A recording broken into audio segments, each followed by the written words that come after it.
The Secretary of War is announcing more strikes on suspected drug traffickers in the Pacific. Pete Hegseth says the U.S. carried out strikes against 4 more alleged drug boats, killing 14 people. Senior Pentagon reporter Louis Martinez and White House correspondent Karen Travers have more on that. So, Louis, what are you learning about these strikes?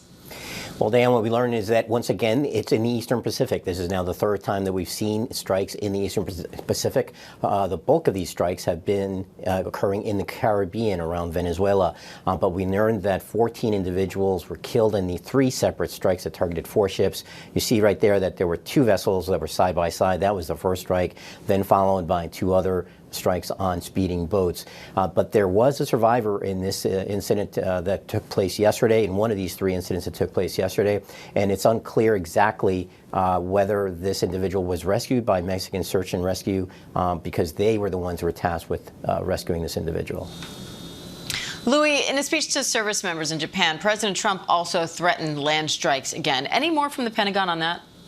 There's really not been any information on this, Diane, because the president keeps talking about land strikes. He actually, one of the things he does say is land routes, targeting the drugs that flow in by land. So it's unclear exactly what he means.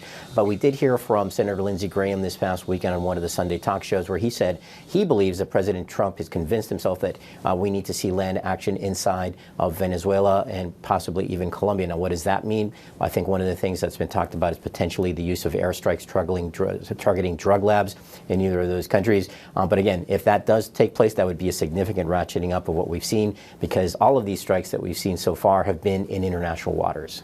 Karen, what are you watching for as the president heads to Korea now?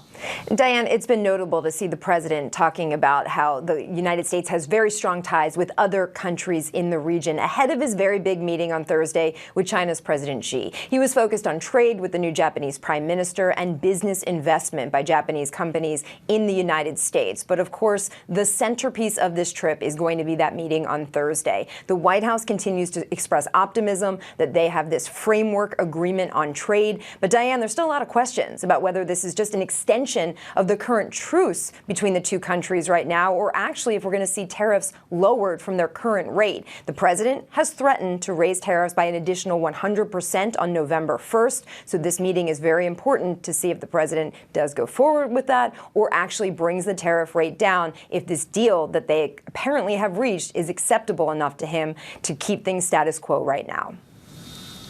Karen Travers, Louis Martinez, thank you both.